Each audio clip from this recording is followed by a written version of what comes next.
All right, I have to share these amazing results. Have a look at what we have here. Freshgear.com website we've been working on since early May. You can see here was started at 21 clicks a day and close to 1,000 impressions. Fast forward over 4 months to just recently, and you can see it's up to 700 clicks a day and 43,000 impressions. That's just outstanding.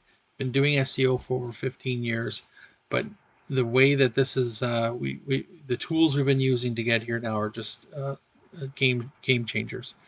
What we've been doing is, in a nutshell, programmatic SEO. Maybe you've heard of it, maybe you haven't. Basically, it's using AI tools, automation tools, and strategic SEO principles, and putting that all together, getting results like never before. We've always had some good results in SEO.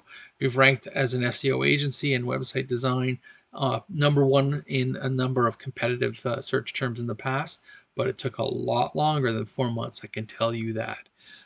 So we're going to be sharing more on this incredible and programmatic SEO as a principle, as a practice, and some of the tools that we use over the next few weeks. We'll be sharing that in video, so stay tuned on the channel. But as always, we're a marketing agency. If you want the similar results on your website, I'll leave the contact information in the description below.